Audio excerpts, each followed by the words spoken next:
আমাকে একজন কমেন্ট করেছে যে, "ম্যাম আমাকে একটু হেল্প করবেন। আমার বেবি আছে। আপনি যদি কী পড়তে সেগুলো হোয়াটসঅ্যাপে পাঠান তাহলে খুব ভালো হয়।" আচ্ছা তোমাদের বলি, এটা একটা সোশ্যাল মিডিয়ার আ উম তো যেখানে সবাই সমস্ত আ জিনিসটা দেখছে বা শুনছে। এখানে কিন্তু ১ম এ ভেবেছিলাম যে দিয়ে দেবো, কিন্তু এখন মনে হচ্ছে এটা সম্ভব হচ্ছে না। তুমি পরপর ভিডিওগুলো দেখো। আমার সমস্ত নোটস পেয়ে যাবে। আমি একটা করে ভিডিওতে দেওয়ার চেষ্টা করছি। তাহলে তোমার অনেকটা রেডি হবে।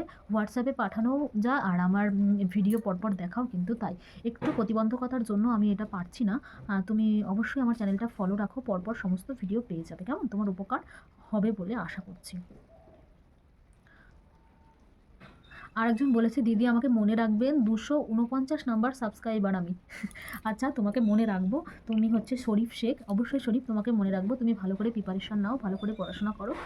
ইন্টারভিউ ভালো করে দাও। একজন সফল টিচার হিসেবে জীবনে প্রতিষ্ঠিত হও। রত্না হালদার আমাকে কোয়েশ্চেন করেছে, "ম্যাম আমার গ্র্যাজুয়েশন সাবজেক্ট ছিল বেঙ্গলি, কিন্তু করোনা টাইমে ছিল তাই সব সাবজেক্ট সেভাবে পড়া হয়নি। সাবজেক্ট নিয়ে খুব ভয় পাচ্ছি।" ভয় পাবার কিছু নেই। আমিও কিন্তু করোনা টাইমে বেঙ্গলিতে অনার্স করেছিলাম।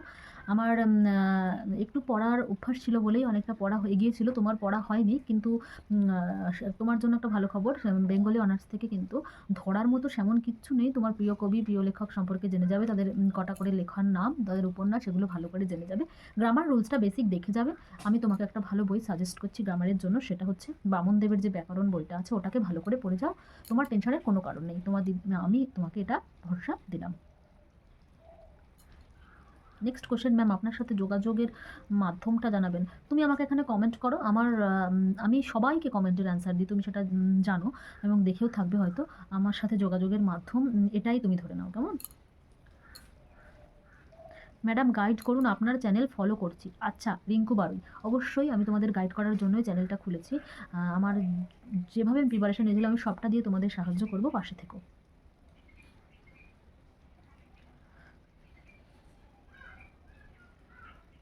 একটা খুব ভালো কোশ্চেন আমাকে করেছে ক্রেজি টিফিন বক্স, তার নাম তো জানি না।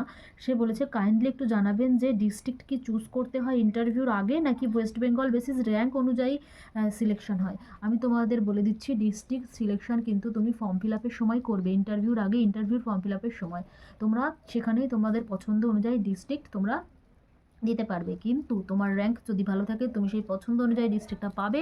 যদি তোমার র্যাঙ্ক পেছনের দিকে থাকে তাহলে কিন্তু সেই ডিস্ট্রিক্টে তুমি নাও পেতে পারো। কোনো নিশ্চয়তা নেই, তারা যখন যেখানে পাঠাবে সেখানে তোমাদের যেতে হবে।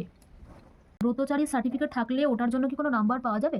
না, একদমই না। ব্রতচারী সার্টিফিকেট জন্য কোনো কিন্তু নাম্বার পাওয়া যাবে না। ম্যাম আমাকে কলেজ থেকে থার্ড ইয়ারের সার্টিফিকেট দেয়নি, বলেছে এখনও আসেনি, বাট থার্ড ইয়ারের মার্কশিট আছে। আমি যদি ইন্টারভিউর গ্র্যাজুয়েট দেখাই তাহলে থার্ড ইয়ারের মার্কশিট দিয়ে কাজ হবে? প্লিজ রিপ্লাই করবেন। আচ্ছা, তুমি কি ফর্ম ফিল আপের সময় তুমি গ্র্যাজুয়েট দেখিয়েছিলে? যদি তুমি ফর্ম ফিল আপের সময় গ্র্যাজুয়েট না দেখাও তাহলে কিন্তু তোমার ইন্টারভিউর সময়ও